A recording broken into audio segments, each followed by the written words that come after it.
Mayor Wu, we showed this at the beginning of the show, but you're taking another look at Long Island as a part of the Mass and Cass solution.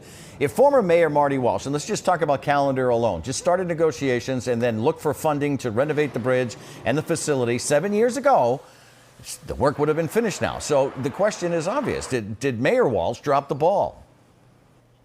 We were out to visit Long Island with a team of cabinet officials and others who can help us plan and think through what the options are here. There's two things to consider. One is which populations of residents and services would we offer on the island? Is it more medically fragile and vulnerable, or is it longer term for those who are maybe medically a little more stabilized? And the second is transportation to and from the island. Bridge versus ferry service. And so there are multiple options on both sides. The buildings on the island are in quite dilapidated shape at this point. They've been vacant for 7 years. And so it'll take investment on both the facilities on the island as well as transportation. Do you have a preference for access to the island, or the ferry or the bridge? I know the bridge involves Quincy, which complicates the matter. Yeah, I believe everything should be on the table, but ferry service is a very viable alternative. And we know that if we can find the resources to rehab the buildings, to put the programming out there to meet the needs that we have in our city, this could really be a regional conversation about who receives services on the island. Got it. But should all of this have started 7 years ago instead of now? We have seen that since the bridge came down and the contingency plans were put in place, the size of the opiate crisis in Boston has more than tripled. And what we see in the overlapping crises centered at Mass and Cass is a direct result of that programming having been displaced from the island. So we're working quickly to prioritize addressing the root causes of what we see at Mass and Cass, and also finding these medium and long-term solutions. Another major problem handed down to you was the Boston Police Department. Should Dennis White have been fired? Are you satisfied with where the Patrick Rose investigation landed? You know, it's extremely unfortunate for the city of Boston, for all involved, that we ended up with the situation that we were in. We need thorough vetting for all of our leaders who will serve in that very important post. It's why I've convened an official search committee to help source public feedback, identify candidates, and thoroughly vet everyone, and present recommendations to me in choosing a new permanent police commissioner. But there's a lot of reforms that we need to achieve to build trust with our communities. And I'm looking forward to getting further along in that search process and bringing stability, reform, and a new vision for the Boston Police into place. Realistically, when do you hope that you will be in a position to name a new police commissioner? We're looking at early spring.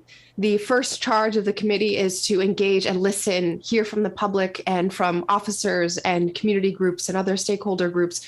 What are the values and vision and experiences that we should be seeking in a new commissioner? And then we'll spend time actually identifying candidates, interviewing them, and vetting them. Let's talk about what's going on in the street. You've been mayor for what, roughly a month or so, right? And already you get your first big snowstorm. You know, it's not a huge one, but it's a big snowstorm under your belt. Were there any shortages of plow operators or other snow emergency workers because of COVID? It's a major milestone to be through my first snowstorm. So I'm very relieved, very grateful to the many hundreds of people in our city workforce that are involved in pulling this off as a well-oiled machine. Boston's lucky in that we have full-time employees, and then we have seasonal contracted staff who come on board during the winter season. So we have not had a shortage, even though COVID continues to be a challenge. We also know that the neighborhood services staff, our 311 hotline call takers, all came in during the storm as well to make sure that every constituent call was responded to very quickly. You spent almost 2 years campaigning for this job. You campaigned hard. You won, obviously. Is the job, now that you're in it, proving to be what you expected it to be?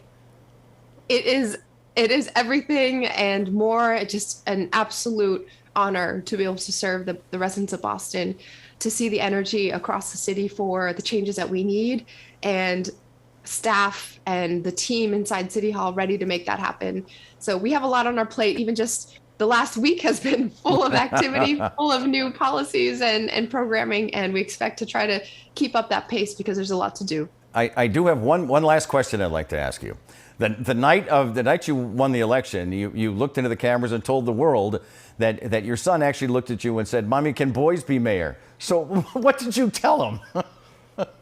That was my younger son, and it's amazing to me because I grew up as someone who never imagined, never felt connected to politics, never saw someone who looked like me, had a very sort of set examples of what political leaders could look like. And so to know that my kids are growing up in a world where we see women of color serving up and down at every level of government is incredible. And yes, I said anyone can be mayor, but for now, it's going to be your mama. Now it's mommy.